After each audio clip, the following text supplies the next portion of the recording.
Risalah ini akan kami sampaikan kepada orang yang sehat dan sakit, orang yang kaya dan juga miskin, para pemimpin dan masyarakat, orang cerdas dan juga orang yang bodoh, laki-laki dan perempuan, anak kecil ataupun orang dewasa. Ingatlah saudaraku, kita akan mengakhiri kehidupan dunia ini. Ada batas waktu di mana kita semua akan meninggalkannya. Semua yang kita kumpulkan dari rumah yang mewah, kendaraan yang kita banggakan, pasangan hidup, apa saja dari pakaian, bahkan perlengkapan dan pernak-pernik kehidupan ini, semuanya akan ditinggal. Pasti kita akan meninggalkannya. Nabi SAW bersabda dalam sebuah hadis yang sahih, kalau anak Adam meninggal dunia, akan ikut bersamanya ke kuburan tiga, keluarganya, hartanya, dan amalnya. Serta akan pulang dua, keluarganya akan pulang. Secinta-cintanya seorang istri pada suaminya, pasti dia tidak akan pernah menginap di kuburan itu. Dia akan pulang. Cinta-cintanya seorang suami pada istrinya juga tidak akan tinggal menemani istrinya di kuburan. Orang tua dengan anak, teman dengan temannya, bawahan dengan atasannya, semuanya akan meninggalkan kuburan tersebut. Begitu juga dengan harta. Mobil semewah apapun hanya diparkir di pagar kuburan. Setelah itu akan dibawa pulang menjadi warisan. Yang tinggal bersama kita hanya satu, amal kita, yang selama ini selalu kita lalaikan. Mikrofon masjid dengan keras, panggilan dari Allah, hayya 'alas shalah, hayya 'alal falah, ayo salat, ayo menuju kepada kemenangan, kita lalaikan. Orang miskin yang mengetuk-ngetuk kaca mobil, di sebelah rumah orang miskin tidak makan, mengulurkan tangannya, lalu syaitan membisikkan kuping kita mengatakan, orang itu masih muda, masih kuat, lalu kita mengiyakan syaitan sehingga kita tidak mengeluarkan sedekah tersebut.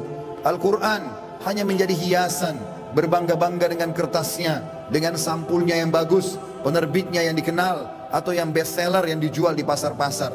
Bukan lagi berfungsi sebagai ayat-ayat Allah, peringatan yang harus dibaca dan jadi prinsip hidup, hanya menjadi sebuah kenangan saja.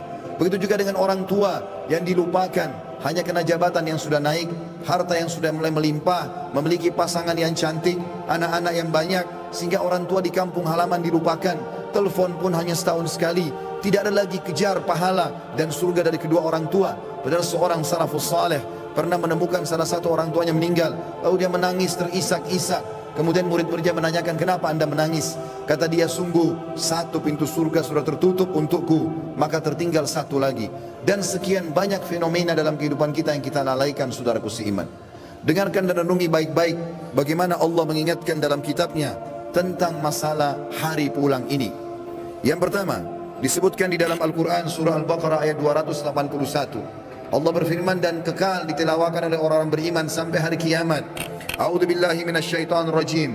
Wattaqu yawman turja'una fihi ila Allah, thumma tuwaffa kullu nafsin ma kasabat wa hum la yudhlamun. Takutlah kalian, persiapkanlah diri kalian, fikirkanlah baik-baik, masuk semua dalam makna wattaqu. Hati-hatilah kalian dengan hari di mana kalian akan dikembalikan kepada Allah. Kemudian setiap jiwa akan diberikan balasan dan laporan dari amal-amalnya, baik ataupun buruk, dan mereka tidak akan dizalimi sedikit pun. Kalau hari ini teman-teman kita melihat seseorang kerabat kita, teman sejawat kita, partner bisnis kita dibungkus dengan kain kafan dan meninggal, dan kita mengantar ke kuburan sebagaimana mungkin itu sudah pernah kita lakukan, maka satu waktu nanti kita yang akan diantar. Teman-teman sekalian masih malas sholat, sholatlah teman-teman sebelum anda disolati oleh orang-orang. Banyak orang meninggalkan saf pertama masjid, padahal itu keutamanya sangat besar, tapi dia menunggu dia akan disolati di saf pertama pada saat meninggal dunia. Ini kerugian, penyesalan akan datang terakhir, saudaraku seiman. Dalam ayat lain Allah berfirman dalam surah Al-Baqarah ayat 48, A'udzu billahi minasyaitonir rajim.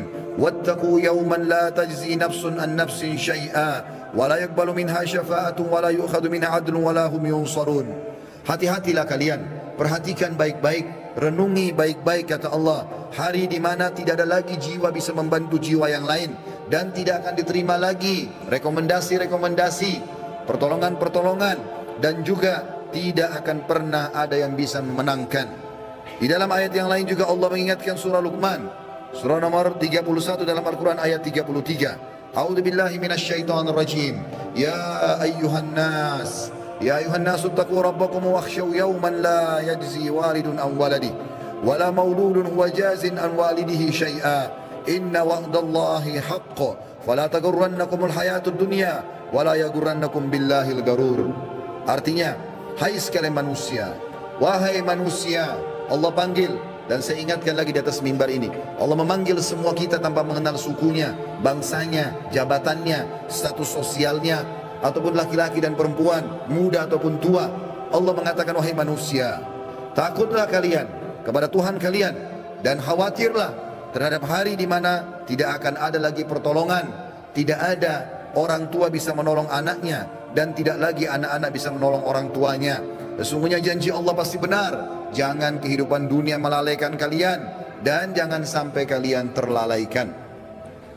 Allah subhanahu wa ta'ala mengingatkan di ayat yang lain, surah Al-Muzammil, surah nomor 39 ayat 17 sampai 19.